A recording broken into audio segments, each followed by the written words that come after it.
Ora, vivam, isto sem som não funciona. Ou seja, funciona, mas ninguém me ouve. Dizia eu, muito bom dia, boa tarde ou boa noite, dependendo se nos estão a acompanhar em direto ou em diferido, assistindo à gravação, e dependendo também do fuso horário em que nos estão a acompanhar. Já temos algumas pessoas connosco que têm a atenção de me alertar que, de facto, o microfone estava em off. Obrigado, Abílio. Obrigado também à Karina Azevedo. E eu já ia lançadíssimo aqui assim, e com um ligeiro atraso, de facto. Mas boa noite e sejam bem-vindos para este live. E para este live hoje vou estar também, como habitualmente, acompanhado pelo Luís Fernandes. O Luís Fernandes, para quem também está em mute, que eu vou tirar de mute, deixa ver se está a ser difícil tirá-lo de mute. Ok, já está.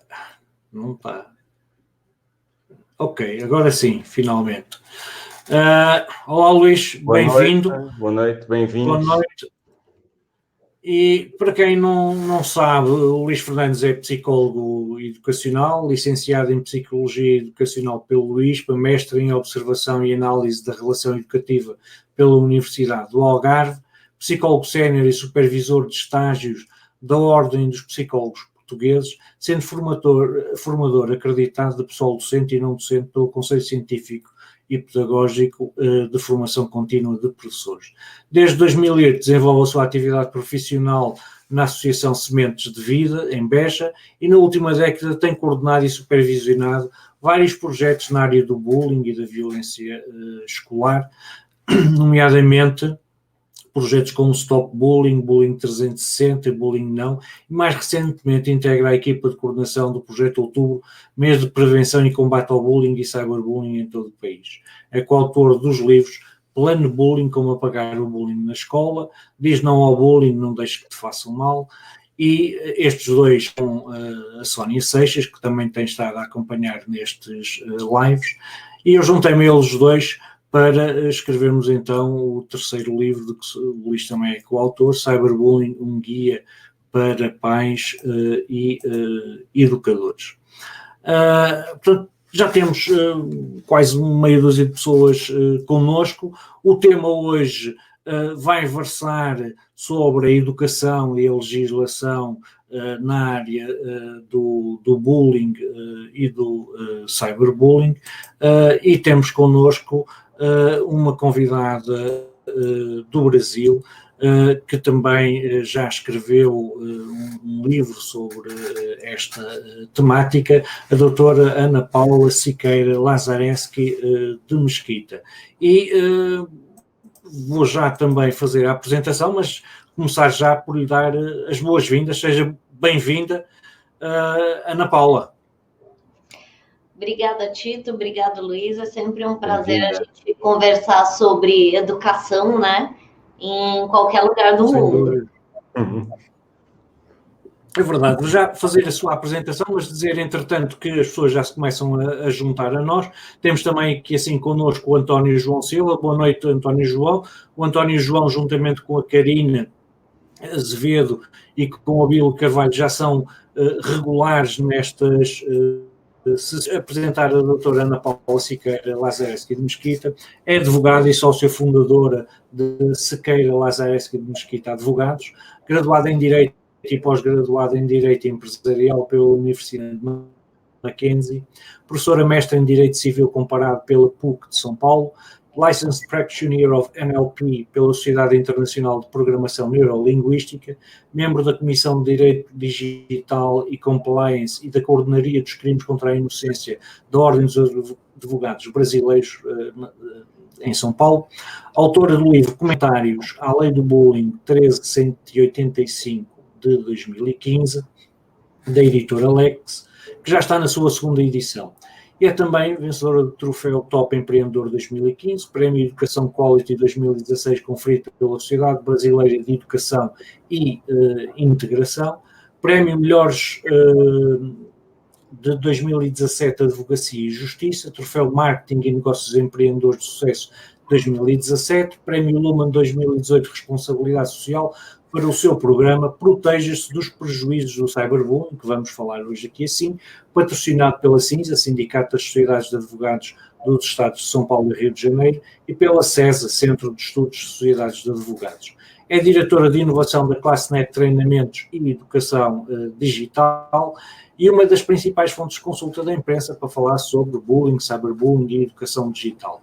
É colunista também do jornal eletrónico e da revista Escola Particular, ambos do CIESC, palestrante e professora universitária, utiliza métodos jurídico-pedagógicos para difundir entre jovens, famílias, educadores e empresários os ideais de paz, cultura e educação digital sem fronteiras. Portanto, uma pessoa que tem formação e provas dadas na área jurídica e na área educacional. O António João também, entretanto, está também a dar-lhe já as boas tardes, Ana. E eu começava quase por começar, por lhe perguntar, desculpe, Ana Paula, e como é que uma advogada se interessa pelos temas da educação e da parte, digamos, legal do cyberbullying? Então, vamos lá. Aqui, não só no Brasil, mas no mundo, o boom dos smartphones, ele aconteceu basicamente no ano de 2009 e 2010. E aí, obviamente, se teve, né, a disseminação dos smartphones e de formas de comunicação instantânea, e houve muita inclusão digital, não só no Brasil, mas no mundo todo. O que não tivemos foi o quê? Educação digital. E a partir do momento que as pessoas têm informação na mão, pessoas analógicas com equipamentos digitais, começaram a fazer o quê? Se colocar em risco, não só fazendo agressões, xingamentos, ofensas, mas como também colocando-se em risco em questões de segurança da informação. E aí todo esse trabalho começou, né, primeiro fazendo atendimentos com alguns clientes, filhos de clientes do escritório, que estavam sofrendo ofensas, e depois começou com o atendimento das escolas de forma preventiva, porque nós estávamos sempre chegando nos casos depois que tinha acontecido.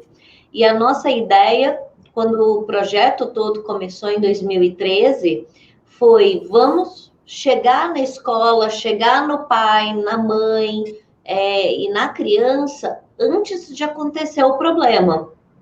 E foi assim que surgiu o programa Proteja-se dos Prejuízos do Cyberbullying. E aqui no Brasil, se fez uma lei anti-bullying, que é a 13.185 de 2015, que obriga as escolas, clubes e agremiações recreativas a ter um programa de combate ao bullying efetivo. Isso é um aspecto muito interessante, ou seja, para além, digamos, de, imagino eu, prever penalizações para quem cometa situações de crime relacionadas com o bullying e com o cyberbullying, a lei determina que o que é obrigatório é a educação para a prevenção e obriga as escolas a criar programas para prevenir situações de bullying e cyberbullying. É isso, não é? E a lei brasileira também tem uma outra questão, ela tem uma diferença do ponto de vista psicológico e pedagógico. Então, para psicologia e para pedagogia, isso não é certo, não é errado, é só um olhar diferente da lei. Então, a lei no Brasil não coloca um limite de idade. Então, principalmente para a pedagogia, eles veem o bullying como um evento entre alunos. E para a lei brasileira, como não tem limitação de idade, quem pode ser a vítima de bullying? Pais, alunos e professores. Quem pode ser o agressor de bullying? Pais, alunos e professores. Então, é por isso que exige-se que tenha todo um programa de compliance dentro do estabelecimento de ensino. Para quê? Para evitar toda e qualquer forma de agressão, de exclusão. Então, uma das coisas que a gente ainda tem que trabalhar muito é que as pessoas falam, ai, sabe fulano, eu não trato mal, eu só não quero conviver. E a lei é muito clara aqui no Brasil. A partir do momento que você fala de exclusão, isso sim é uma forma de bullying, isso sim é uma forma de cyberbullying.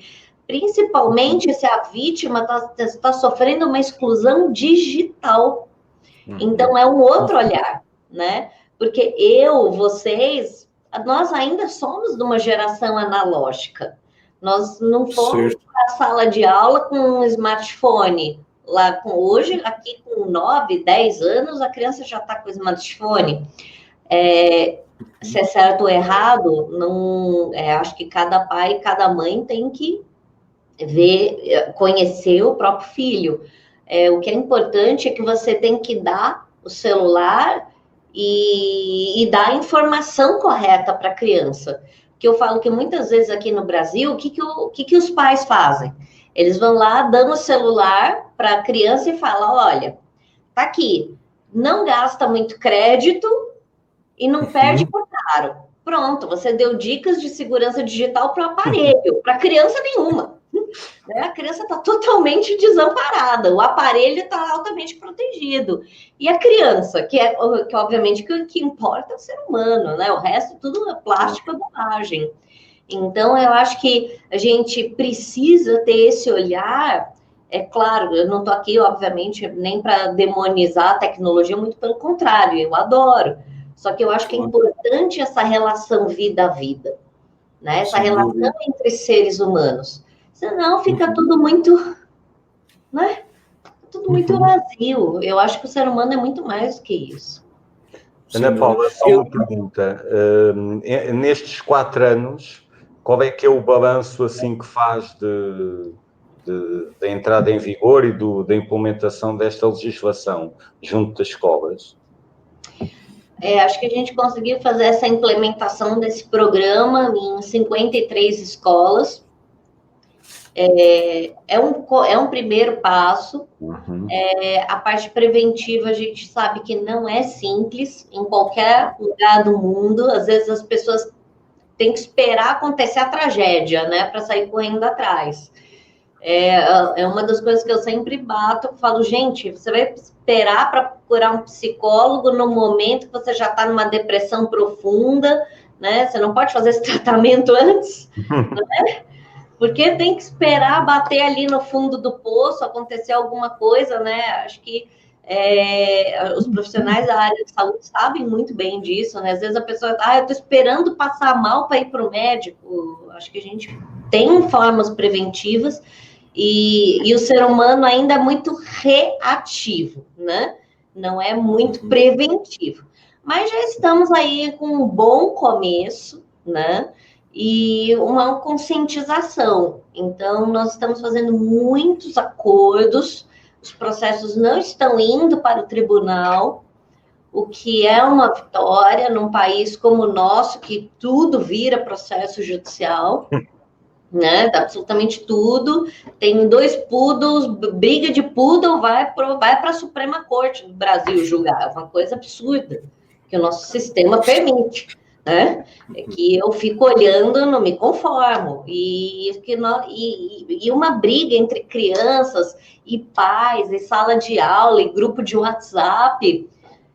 Quando isso vai para um tribunal, isso é uma coisa que quebra as famílias, quebra o aprendizado, acaba com a sala de aula e não precisa.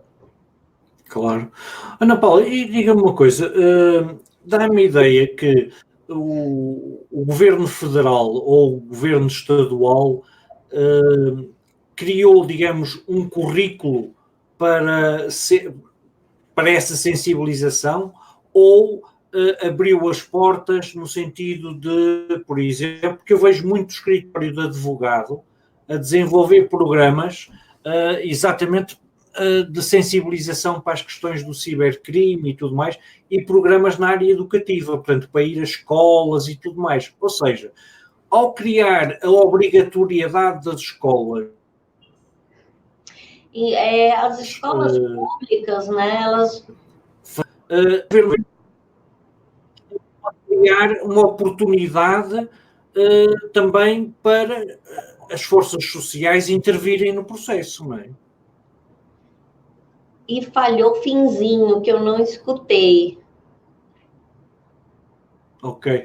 Ou seja, o governo estadual e o governo federal, ao não criarem, digamos, currículas para essas questões, deixaram espaço aberto para escritórios de advogados, universidades, criarem programas para levarem às escolas. É isso, não é?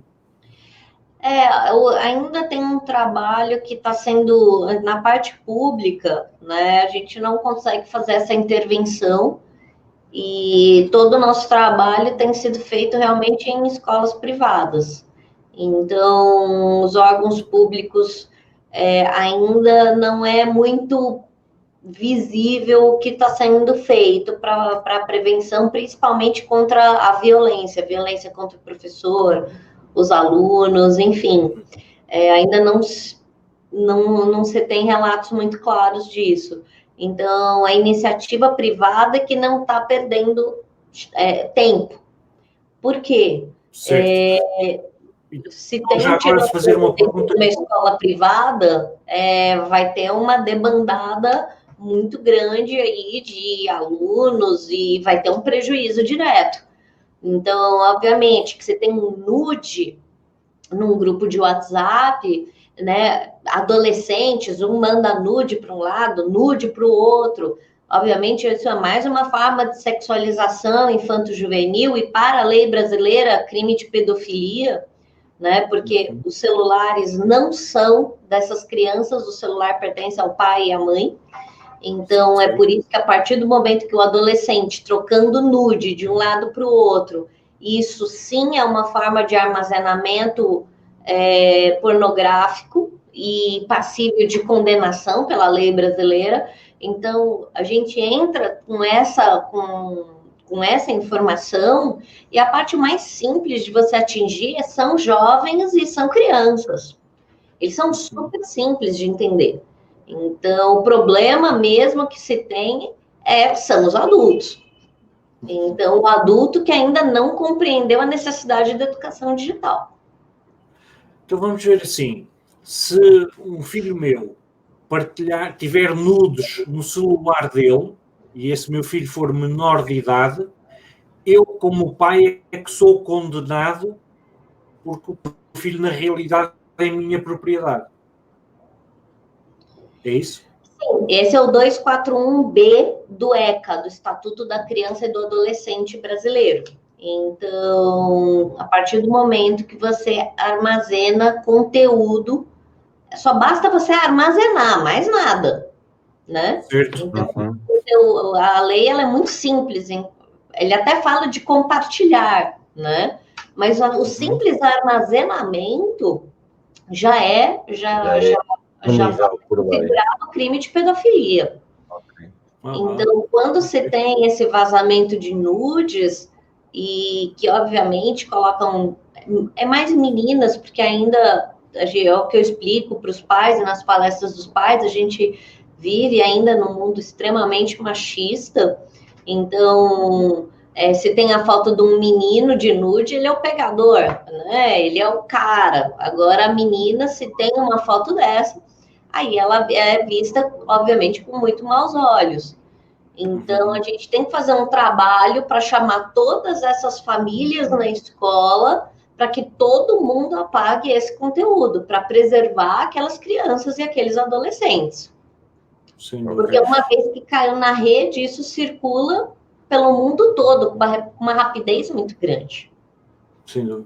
Diga-me uma coisa, a dificuldade, por exemplo, das escolas públicas é porque não têm os meios financeiros, por exemplo, para poderem pagar pelo seu programa e o programa de outros escritórios de advogados, por exemplo? A relação é essa? É por isso que as escolas públicas normalmente não são alvo deste tipo de sensibilização?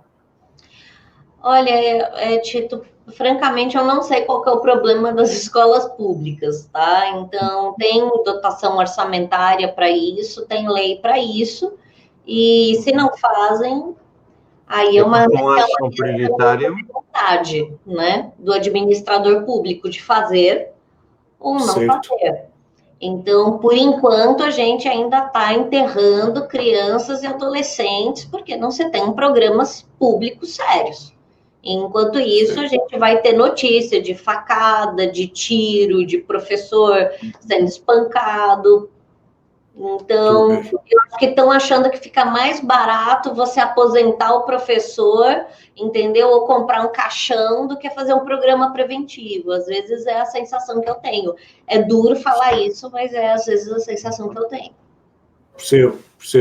Luís, não sei se tens alguma questão. E quem nos está a acompanhar também, obviamente, estejam à vontade para deixarem os vossos comentários e as vossas perguntas e sugestões nos comentários no Facebook, que nós passaremos também para aqui, assim, para a conversa. Diz, Luís.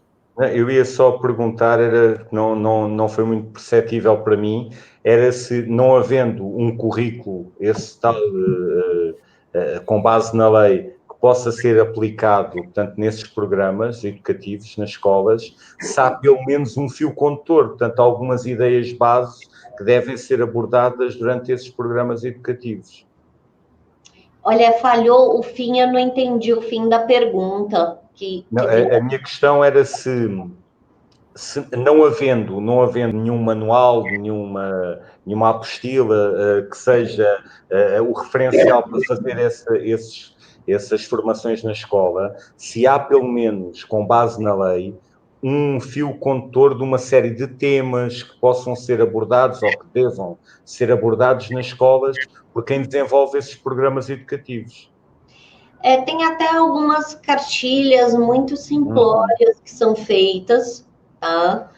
Sem nenhuma profundidade, né? Então, aquilo ali é tão superficial, assim, quanto uma revista de fofoca. Enfim, para mim não faz diferença nenhuma.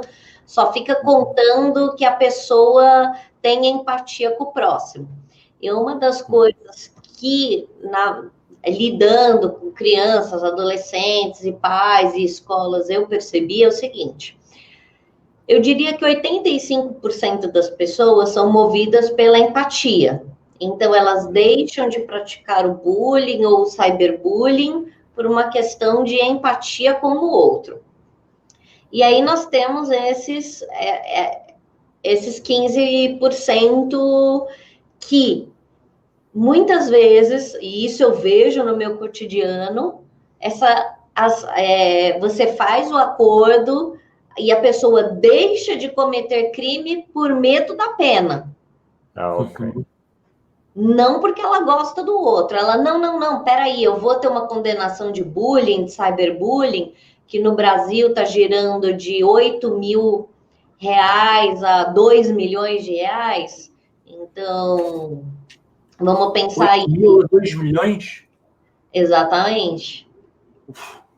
É pesado. Então, você tem realmente um valor indenizatório alto, e aí você acaba evitando o crime em razão disso. É curioso. E eu acho que é importante você trazer essa parte de legislação. A gente não fala para criança de lei de trânsito. Então, você fala, criança, atravesse na faixa. Se tem um farol vermelho, você espera, você vai colocar o seu carrinho para andar quando o farol estiver verde. E ninguém fica falando, olha, esse é o artigo tal da lei de trânsito. Não, você só explica.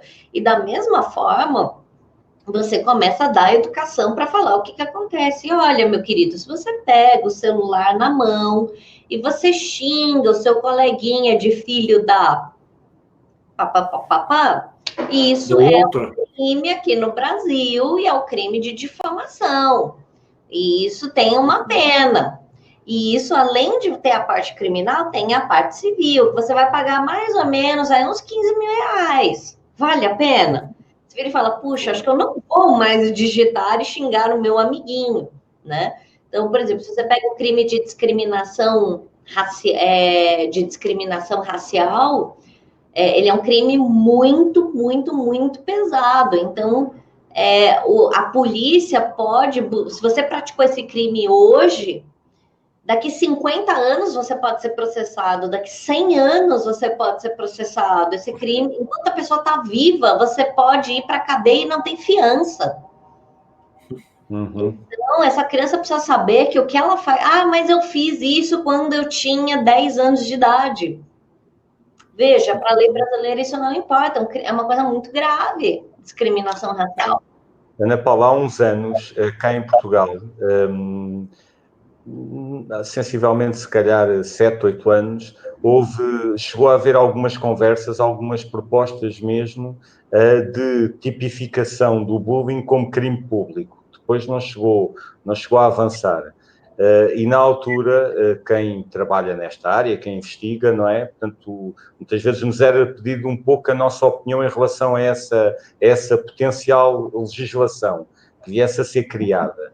E aqui a questão portanto, gerou alguma controvérsia, porque estava muito focada na questão punitiva, portanto, não tanto na parte pedagógica, portanto, era muito perante determinado comportamento, portanto, as consequências, as penas são estas. Mas não havia aquele trabalho prévio que falávamos há pouco na questão da prevenção. Porque, quer dizer, temos que começar antes, não é? Temos que começar o mais precocemente possível em prevenir. Porque se passamos só para uma alçada da punição, acaba por também não ser eficaz, não é? Portanto, e aqui as coisas acabaram por não avançar também um pouco por isso. Porque estava muito o foco na questão da punição. Mas o que a Ana Paula dá-me a entender é que o Código Penal brasileiro prevê esses crimes, por um lado, e depois, por outro lado, a lei de prevenção do bullying e do cyberbullying prevê, digamos, a parte educativa, a parte de formação, imagino eu, de professores, de alunos e tudo mais. É isso, Ana Paula? Também, quando a escola não implementa a lei do bullying, o que acontece? O administrador escolar pode ser responsabilizado pela omissão. Okay. Então, por quê? Porque ele, no caso das escolas particulares, ele está prestando um serviço pelo Código de Defesa do Consumidor brasileiro, e se esse serviço não protege a vida, a honra e a integridade das crianças, é um serviço educacional defeituoso. E ele tem uma responsabilidade civil por isso e uma responsabilidade criminal por isso.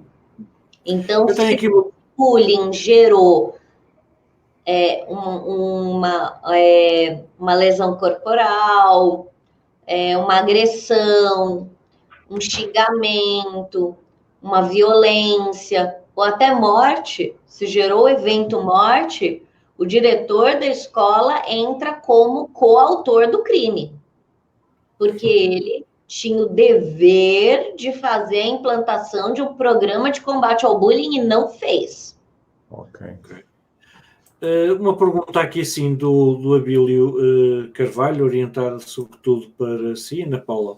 E ele pergunta, no Brasil, a partir de que idade é que começam a ser dadas aulas ou informação acerca do cyberbullying em todas as escolas ou somente nas privadas?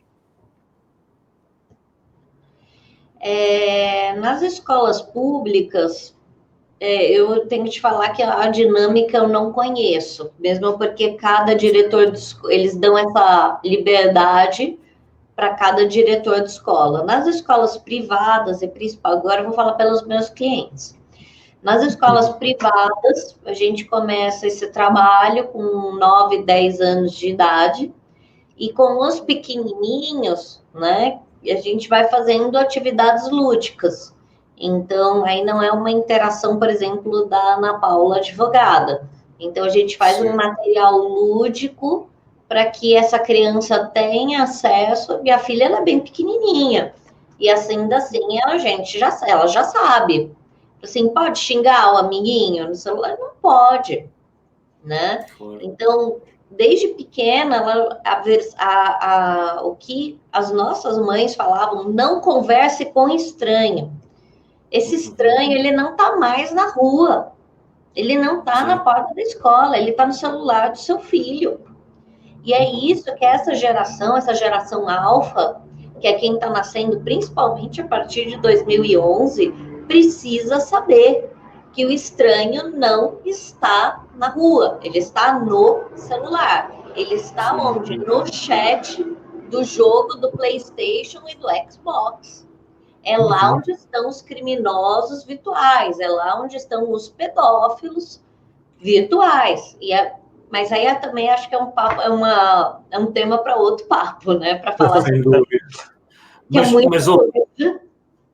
Mas, ou seja, basicamente, quando as crianças já sabem ler e escrever, começam a ter aulas sobre estas temáticas. É isso, 9, 10 anos, não é?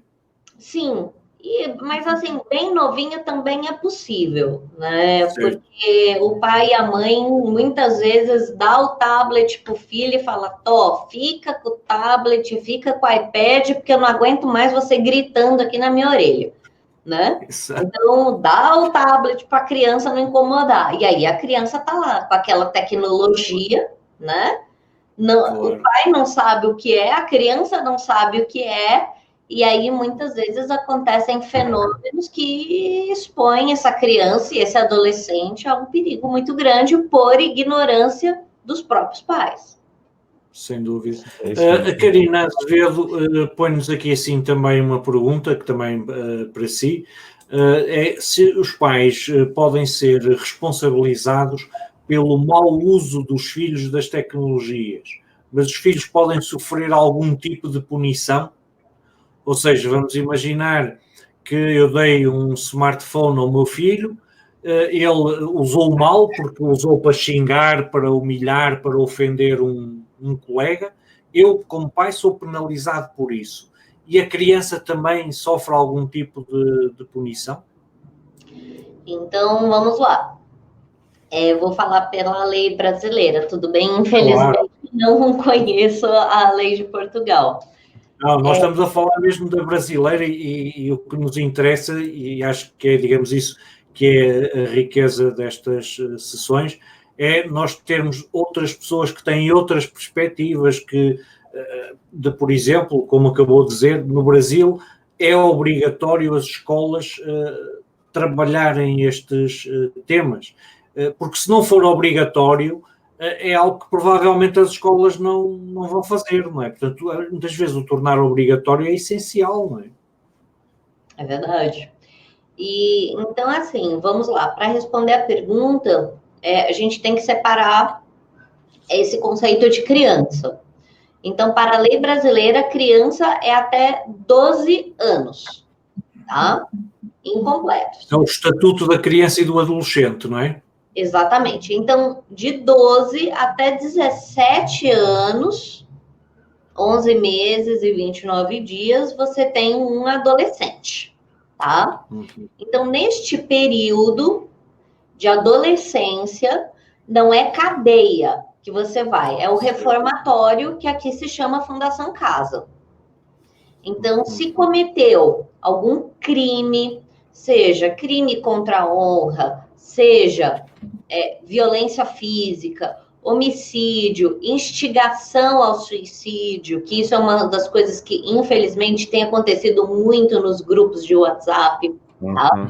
Não só no Brasil, mas no mundo todo. Juntam um monte de criança em grupo de WhatsApp. Eu já falo para todo mundo, a chance disso dar certo é tão pequena, né? Então, em qualquer língua, né? A chance disso dar certo é muito pouca. Então, Abaixo, se acontece esse xingamento com uma criança de 11 anos para baixo, aqui no Brasil não tem pena criminal, tá bom? Certo. Uhum. Agora, essa é a parte criminal. Na parte civil, tá? Do 0 até os 18 anos, os pais respondem pelos atos dos filhos menores, do ponto de vista de indenização. Então, tudo que a criança e o adolescente fazem, o pai sim vai responder por isso. Se o que ele fez, tá? Agora vem uma coisa muito importante, aconteceu enquanto ele estava na guarda do pai e da mãe. Veja, Certo. se a ofensa, se o bullying ou o cyberbullying aconteceu dentro da escola, esta criança não estava sob a guarda do pai e da mãe, estava sob a guarda da escola. Então, a responsabilidade você passa para a escola. Eu estava-me a lembrar de uma coisa, estava a ouvir a Ana Paula, e se os pais estiverem separados, por exemplo, com, não sei como é que se diz no Brasil, mas com guarda partilhada, será responsabilizado o progenitor que tiver nesse momento com o filho, certo? Exatamente. Exatamente. Então, se aconteceu no grupo do WhatsApp o xingamento, 3 horas da manhã de sábado, e essa criança estava com o pai, a responsabilidade é do pai. Se aconteceu com a guarda da mãe, ainda que a guarda não seja compartilhada, tá? Pois, sim. Por exemplo, ainda que ou só o pai ou só a mãe tenham a guarda de fim de semana, aconteceu com um deles, a responsabilidade é só daquele que estava ali na guarda, naquele momento de guarda. Isso que a Ana Paula está a dizer é muito, eu gostava de realçar, porque acho que é importante também para percebermos um pouco toda esta dinâmica, porque muitas vezes associamos um pouco o bullying à escola e o cyberbullying, muitas vezes nós que trabalhamos com as escolas, sentimos que a escola refere que não tem muito a ver, porque como se passa através de um dispositivo digital, não é? Portanto, não há um controle como pode existir no caso do bullying, através dos funcionários, do staff da escola, não é? Portanto, que pode, de alguma forma, supervisionar e prevenir esse tipo de comportamentos. Portanto, é curioso isso que a Ana Paula está a dizer, porque acaba por desmistificar um pouco esta questão. Portanto, não tem a ver tanto com o contexto, o ser na escola, tem a ver com o contexto de ser na escola ou não ser na escola, que ocorrem esse tipo de ações. E isso é muito curioso, porque é um pouco diferente da perspectiva que às vezes cá em Portugal nós sentimos por parte dos diretores das escolas. A perspectiva para a Ana Paula entender um bocadinho melhor, muitas vezes, é que aconteceu na internet. E a internet não é um território que pertence à escola, portanto é considerado fora da escola. E essa é uma forma que as empresas têm de se eximir das suas responsabilidades perante situações que muitas vezes acontecem mesmo dentro do espaço escolar, mas que não são detectadas, só aparecem em vídeos que muitas vezes nem são possíveis de detectar que correspondem ao espaço escolar.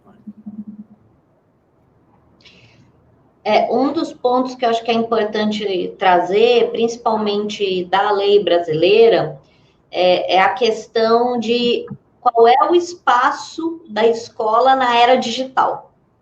Tá?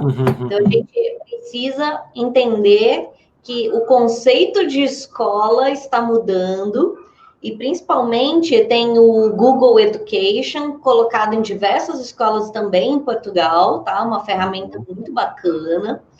E aí eu vou falar um termo de uso que vale para todos nós, tá? Que até o termo de uso que tem aqui no Brasil, a gente lê o termo de uso de português, que é o português de Portugal, né? Então é justamente o mesmo para os dois países. Então vamos lá. Qual que é esse conceito? Uma das coisas que eu sempre falo para a escola é o seguinte: não importa se isso aconteceu 3 horas da manhã, a partir do momento que o pai ou o aluno trouxeram esse problema para você, esse xingamento, essa ofensa, e pediu a sua ajuda e pediu a sua intervenção, o seu papel como escola é a socialização. Você tem que fazer com que essas crianças, é o seu papel dar informação correta, não só sobre a grade curricular, mas também sobre bullying, sobre cyberbullying, mas socializar, explicar para essas pessoinhas que estão bem no começo da vida como é viver em grupo. Esse é o papel da escola, tá? Esse é o primeiro ponto. Segundo ponto, se vocês leiam o termo de uso do Google for Education, ele é muito curioso e é realmente um olhar diferente que quem é uma pessoa totalmente analógica esquece, sabe, porque não vai entender nada. Quando você lê o termo de uso do Google for Education, ele fala: eu, plataforma Google, sou equiparado a um high school. Veja, ele já está falando que o ambiente virtual dele é uma grande escola. Então, ele já falou, eu estou dando aqui a senha de administrador, a escola pode ver tudo. Se as crianças estão lá se xingando pelo Hangout, o administrador da escola vê tudo. E-mail, abre tudo, vê tudo. É uma plataforma assim, se você quer controlar, mas muito mais do que a escola analógica, no Google for Education, você controla até a vida da pessoa, entrada, ponto, respiração, daqui a pouco está controlando até o batimento cardíaco do professor. É uma coisa impressionante. E aí, uma das coisas que eu falo é o seguinte, escola, por que você precisa ter política de compliance escolar? Esse termo do Google, você sabe o que ele fala? Se a escola não tem política de compliance e acontece algum crime dentro da plataforma Google, ele tem o direito de derrubar a escola inteira e só dá para a escola uma indenização de $1.000. Isso é muito interessante porque o Abílio Carvalho colocou uma pergunta que tem tudo a ver com isso, ou seja, no Brasil a legislação só pune pais e os filhos, e o que acontece às plataformas plataformas como o Google Classroom, por exemplo, que permitem, ou como o WhatsApp, não é? Que permitem a criação de grupos de cyberbullying. Então, vamos lá. Então, os problemas que se tem, que a corte brasileira tem com o Facebook é o mesmo que se tem nas cortes da Europa, igualzinho. Então, o Facebook não quer se submeter às leis brasileiras. Então, os tribunais dão ordens justamente para que seja removido, principalmente do WhatsApp, tá? Do Facebook ainda vai, eles ainda tiram o conteúdo. Agora, do WhatsApp, ainda que venha a ordem judicial pedindo para mostrar informações, o WhatsApp não mostra nada. Então, os tribunais estão aplicando multas no WhatsApp / Facebook, e essa é a grande briga que se tem nos tribunais, em todo o mundo, né? Ou seja, na realidade... Eles mandam todo mundo falar, olha, eu só vou me submeter ao juiz da Corte da Califórnia. Eu não quero saber do resto do mundo. Enfim, é um absurdo, né? Claro. Então, claro. E isso eles fazem não só no Brasil, mas fazem também... temos notícias que fazem isso em Portugal, fazem isso na França, agora já estão tomando uma multa milionária na Alemanha e uma outra gigantesca na Inglaterra. Por quê? Porque as autoridades vão pedindo dados, vão pedindo informações e a plataforma não dá nada. Então, é complicado isso, né? Claro. Principalmente se tem a ordem de um juiz, de qualquer país que seja. Exato. Porque normalmente, por exemplo, quando há pedidos de remoção de conteúdos, essas plataformas normalmente, portanto, quando se o pedido é feito por um juiz, promovem a remoção desse conteúdo, não é? Google, Facebook, isso, não é? Sim.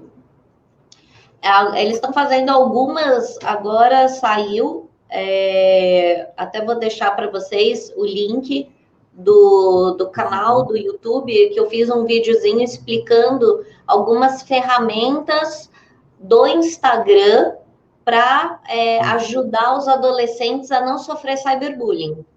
Então, até foi o último vídeo, a gente subiu hoje no nosso canal, que é o Cyberbullying Só Que Não, SQN. Então, foi justamente para quê? Para poder ensinar esses adolescentes algumas formas de restrição de conteúdo quando você está sendo ofendido ou agredido. E muitas vezes o adolescente ele não consegue simplesmente bloquear e tirar a pessoa da vida, né? A parte boa é que quando a gente tem um pouquinho mais de idade como eu já desapego. Eu falo, é tranqueira, tchau. Né? Né? Eu não estou podendo com gente para causar, não, para trazer trabalho. Ou você faz parte do problema, ou você faz parte da solução. Né? Então, as pessoas têm que entrar na parte da solução. E o adolescente ainda não tem, ele ainda fica apegado, meu amigo e meu grupo. Quando ele tiver um pouquinho maior, ele sabe, né? Que amigo você conta nos dedos de uma mão e vai sobrar dedo, né? E a vida é assim, mas ele ainda acha que esse grupo é muito importante, então você tem essa forma que é o restringir, que justamente a pessoa continua como amiga dele, se é que uma pessoa dessa pode ser amiga, mas ele não vai mais receber esses conteúdos ofensivos. Essa referência que fez agora, imagino que é uma funcionalidade que o Instagram implementou agora muito recentemente, que é o Restrict, que é o restringir, ou seja, não é bloquear, não é bloquear, é apenas permitir que eu decida se determinada pessoa pode ou não ter acesso a determinado tipo de conteúdos.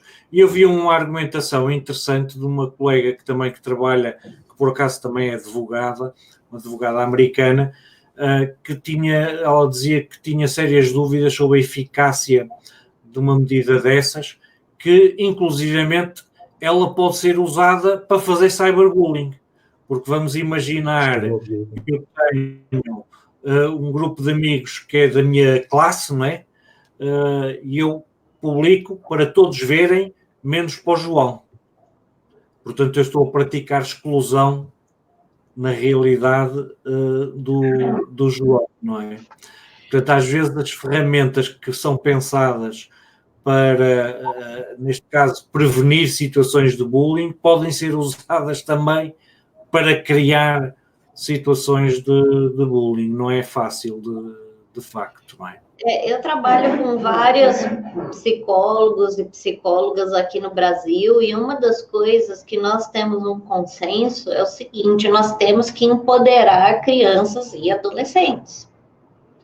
Por quê? Tem que parar de achar que você tem que tratar a criança como botar ela dentro de uma bolha e achar que que a vida dela vai ser perfeita e sem percalços e sem dores de cabeça.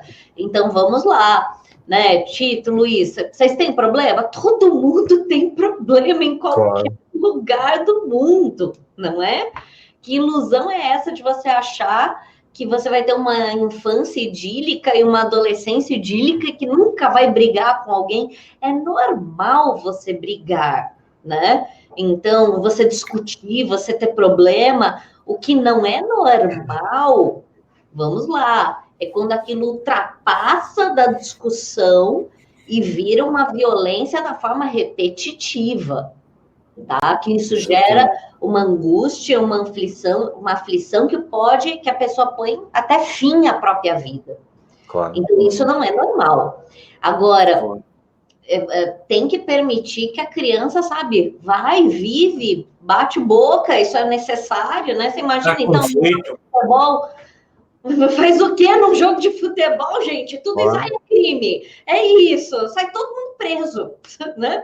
E a mãe do juiz milionária, né? De tanta indenização que ela vai ter depois de ser xingada alucinadamente. Então, é isso que a gente precisa entender, né? A vida, as pessoas precisam mais suave, né? Claro. Sem dúvida. A vida é feita de conflitos, não é? E nós não podemos... dizem que até a hiperproteção, em algumas circunstâncias, é mais malévola, digamos assim, do que a proteção, não é? Proteção é bom, agora a hiperproteção não pode causar dano, não é? O Abílio Carvalho pergunta o que é que... como é que se distingue a briga do bullying? Será que a diferença é assim tão linear? Vamos lá. A briga, ela é uma questão pontual. Então, nós temos aqui um problema, a gente briga, discute, fim. Acabou o problema. O bullying, ele precisa, pela lei brasileira, tá? Só pela lei. Não estou colocando nenhum aspecto psicológico, por favor, e nem tenho essa expertise, tá? Então, só pela lei brasileira, ele precisa do evento repetição. Uhum. Então, ele precisa repetir por várias vezes, seja de forma presencial ou seja de forma virtual. Sim, então, a lei pede essa repetição. Ok. Ana Paula, ia-lhe fazer aqui sim uma pergunta relacionada com o seu livro. Olhando assim para, e uma vez que já analisou e comentou a lei, digamos, ela é alvo do seu trabalho, qual diria que são os pontos melhores e os pontos piores da legislação brasileira que é alvo do seu livro? Eu acho que o melhor ponto foi já ter uma iniciativa do Poder Legislativo, de deputados e senadores em relação a isso. Então, pelo menos, já sabe aquele negócio, reconhecemos que temos um problema. Certo. É um passo, né? Até para você se tratar nos Alcoólicos Anônimos, você precisa desse passo, né? Então, se não admitirmos que temos um problema, não é? Exatamente, já viu que não estamos vivendo na terra do unicórnio. Muito bem. Então, vamos lá, temos um problema. Foi muito importante? Foi. Só que eu acho que a lei precisava colocar penas mais pesadas e principalmente multa nos estabelecimentos de ensino. Precisava colocar mais fiscalização e mais multa. Infelizmente, em qualquer lugar do mundo, as pessoas se movem com medo do que vai acontecer com o bolso delas. Se vai doer na minha conta bancária, eu faço. Ah, não tem radar, então eu vou acelerar até 400 por hora. Né? Eu sou o novo piloto de Fórmula 1. Ah, não, tem radar. Ah, então eu vou andar devagarzinho. Infelizmente, o ser humano, ele gosta de desafiar os limites. E quando não tem limite, principalmente na área educacional, quem vai pagar o preço final disso é criança e é adolescente. Então, essa iniciativa de vocês, esse diálogo que a gente está tendo, ele é maravilhoso, e principalmente a participação das pessoas, ela é maravilhosa. Por quê? Porque a gente pode trazer um começo de uma conversa sobre proteção, né? Então, o que eu falo para todo mundo, bullying e cyberbullying, gente, isso só é o topo da falta de educação digital. A gente já chegou ali no topo, né? Vamos começar da base, né? Então, a gente precisa trabalhar principalmente com a base da educação. Então, uma das coisas que eu falo muito para os pais é: e aí, Você incentiva o seu filho a falar por favor, obrigada, de nada, com licença, né? Vamos começar do básico mesmo, né? Então, o cyberbullying é um bocado como a falta de competências emocionais 2.0. É um pouco... Exatamente. Então, é o que está na base da pirâmide, é mesmo isso, é a dificuldade e a lacuna que temos a nível das competências socioemocionais. Porque se os miúdos tivessem muita capacidade empática, de comunicação, de gestão positiva dos conflitos, não dava espaço para a existência quer do bullying, quer do cyberbullying, não é? Como é óbvio. Ou era mais complicado de surgir. Exatamente. Então, é por isso que é tão importante, por isso que eu fiz esse canal do cyberbullying, só que não no YouTube. A gente também faço lives no Instagram, e justamente no Instagram esse contato, e aí eu vou também colocando dicas diárias, né? De informações, né? Eu falo, puxa, olha, vamos falar um pouquinho sobre proteção de dados? Vamos falar de proteção de dados de criança, de adolescente, né? Então, a lei europeia de proteção de dados que a gente tem a oportunidade de estudar bastante aqui no Brasil, e que é um passo muito importante também para saber como que essas escolas estão armazenando as informações, mas aí também é um espaço para uma outra conversa nossa, né? Então, é verdade. Nossa, não falta tema aqui para a gente falar. Temos que combinar. Não, mas esse tema é um tema também particular e muito relevante também em Portugal, porque a União Europeia aprovou o Regulamento Geral de Proteção de Dados, não é? Exatamente. E as escolas também têm que, pronto, lidar com essas questões, e sei que o Brasil está também a trabalhar, ou já tem, ou está para breve, também para terem uma lei um regulamento também de proteção de dados, não é? Particularmente eu estou estudando bastante, né, a lei europeia, porque a lei brasileira é muito parecida e se espelhou bastante na lei europeia. A grande questão é que no Brasil vai entrar em vigor em agosto de 2020. Ok, o ano então. E basicamente ninguém sabe, e aí fica todo mundo, o que é? Né? Parece que vai ter uma invasão alienígena, que ninguém entendeu ainda nada, né? Então a gente tem que parar, principalmente escola, que escola não é empresa, né? Então aí você tem que chegar para o professor, que geralmente é um dono de escola, e falar, veja, você precisa proteger o dado do seu aluno. E ele fica olhando para você como se você estivesse falando chinês com ele.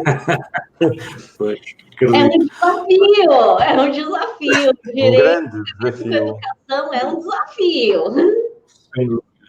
Mas já agora acrescentar também que a Ana Paula tem também uma Facebook, que eu saiba, na escola, onde também partilha informação relacionada com estas questões. E também tem uma página no LinkedIn sobre a ClasseNet Treinamentos, e a ClasseNet Treinamentos tem também um website, que é este aqui assim, e isto prende-se com a pergunta que eu lhe ia colocar a seguir, que é: o que é isto da ClasseNet Treinamentos? Que treinamentos é que vocês fazem neste website? Agora que a gente vai começar a subir são os treinamentos online, né? Então tem um que é específico para professores e funcionários de escolas. Então, como o Luiz muito bem falou, você tem toda uma comunidade escolar, né? Então, que é um treinamento completo, não só para professores, mas também para quem está na portaria, para quem está faz o transporte de criança, quem está na cozinha, quem está na faxina, quem está na direção, quem está na coordenação, quem está na parte de TI da escola. Então, é um curso completo de combate ao bullying, que vão ser 2 horas de duração. A gente dá o certificado para os participantes que vão receber esse treinamento. E justamente para quê? Para que a pessoa tenha aí subsídios para trabalhar no dia a dia. Não é fácil ser professor. E aí eu falo que não é só no Brasil, é em qualquer lugar do mundo. E a gente tem a oportunidade também de conversar bastante dessa plataforma, que é muito bacana, que são dicas jurídicas, mas sem juridiquês, sem ficar pesado, para o professor não sofrer, né? Para psicólogos, para assistentes sociais, escutarem um pouquinho sobre a lei brasileira, mas sem sofrimento. E colocar isso no dia a dia, e de uma forma suave. E aí a gente deixa esse contato aberto aí com quem está no treinamento, né? Se tiver dúvida, pergunta, angústia, a gente chora junto, tamo junto. Treinamento é para isso mesmo. Sim, senhora. Sim, senhora. Ana Paula, e diga-me uma coisa, quem estiver interessado em adquirir o seu livro sobre os comentários à lei do bullying, como é que pode fazer? Visita qual site? Onde é que conseguem comprar este livro? É digital, tem a versão dele digital na Amazon, né? Ok. Então, na Amazon você consegue comprar o livro digital. E tem também no site da Multieditoras, né, que é a editora Lex, e tem também na Saraiva. Sim, senhora. Ok. E aí, hoje a gente tem visto uma forma, as pessoas têm baixado bastante a forma digital do livro via Amazon, né, justamente por essa facilidade, né. Então, você lê no celular, é um livro curto, eu quis escrever um livro pequeno, né? É um livro com poucas páginas, no total dá 80 páginas, mas tem bastante referência bibliográfica, enfim. Para que a pessoa entenda de forma objetiva, tá? Mas sem chatear muita pessoa. Eu sei que a minha área é difícil. Eu sei o quanto o direito é chato para quem não é do direito. A gente tenta não torturar as pessoas. Ok. E diga-me uma coisa, Ana Paula, e está a prever também deixar o vosso curso também para pais e para encarregados de educação e para professores, também no site dos treinamentos, também vai haver lá essa formação digital ou não? Tem, a gente, até sobre a Lei Geral de Proteção de Dados, tá? E sobre bullying e cyberbullying, eu preparei 2 e-books gratuitos também. Então, a pessoa fala, puxa, eu queria começar a entender um pouquinho. Então, entra lá no site da Classnet, você vai ver um e-book gratuito do LGPD, da Lei Geral de Proteção de Dados, e do cyberbullying, para você começar a entender um pouquinho. E, obviamente, que não é nada profundo, né? A ideia é justamente começar a passar informação sem chatear as pessoas. Sim, senhora. Eu ia acrescentar também que quem quiser entrar em contato com a Ana Paula pode fazê-lo através da SLM Advogados Associados. Tem também este website onde encontrará mais informação e os respectivos contactos. Entretanto, já estamos quase, já passamos da hora até, já passamos o tempo estabelecido. E se tiverem alguma última questão que queiram colocar, estejam à vontade. E eu ia lhe deixar uma última questão antes de ir anunciar quem é que vamos ter amanhã. E então eu deixava-lhe a questão, depois eu fiquei a pensar, eu vou anunciar quem é que vamos ter amanhã e depois quando voltar passo-lhe a palavra para responder. E a pergunta que, não sei se o Luís tens alguma questão que queiras colocar. Não, fechar, não? A minha questão é, se tivesse que dar, digamos, um conselho em termos educativos e em termos jurídicos ou legais, não é? para um pai ou para um professor relacionado com o cyberbullying, qual era o principal conselho que lhe dava nestas duas vertentes, educacional e legal? Enquanto fica a pensar na resposta... É uma pergunta com consulta, pode ser com consulta. Exato. Eu vou aqui assim anunciar quem é que vamos ter amanhã connosco. E volto já, ok, Ana Paula? Então, amanhã vou contar também contigo, não é, Luís? Sim, amanhã cá estamos. Sim, senhor. Vamos contar então como convidada com a Elisa Stern.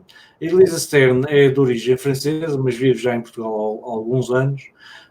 E eu conheci de uma forma engraçada, porque comentou uma notícia no site Cyberbullying, na página do Cyberbullying PT no Facebook, e a partir daí começámos a conversar e eu fui ver quem era a pessoa e vi uma coisa interessantíssima, e ela defende um método que se chama Aikido verbal.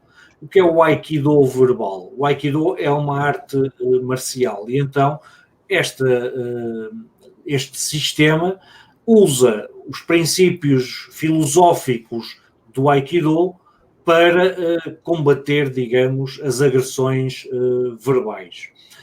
E então amanhã, também à mesma hora, pelas 21h30 de Portugal, vamos ter a Elisa Stern a falar connosco sobre desenvolver a autonomia dos jovens face à agressividade verbal.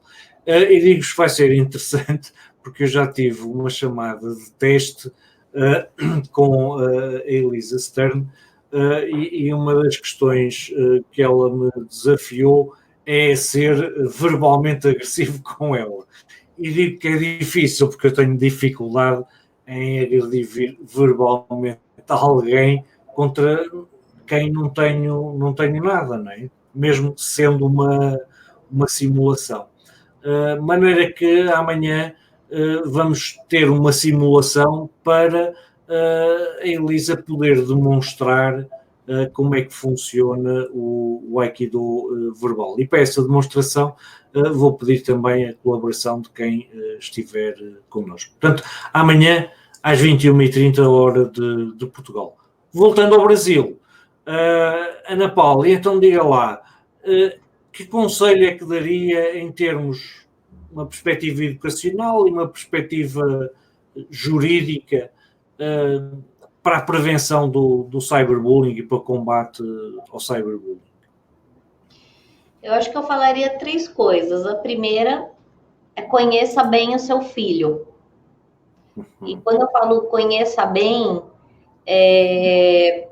realmente precisa daquele olho no olho, e muitos pais hoje estão convivendo com os filhos via WhatsApp, o que é uma tristeza muito grande. O segundo ponto é, papai e mamãe, invistam em educação digital, não só para você, mas para os filhos. Não adianta você achar, isso não é para mim, eu não tenho mais idade, esquece. Se você está neste mundo, em qualquer lugar do planeta Terra, você precisa sim ter muita informação sobre educação digital e um pouquinho, saber só um pouquinho de lei do país onde você está. E o terceiro ponto que eu sempre falo, veja se a escola do seu filho está efetivamente comprometida. Isso em qualquer lugar do mundo. Por quê? Uma das coisas que o compliance mostra pra gente, no Brasil, em Portugal, nos Estados Unidos, nos países asiáticos, você só faz a proteção, você só toma medidas de compliance com, infelizmente, documentos.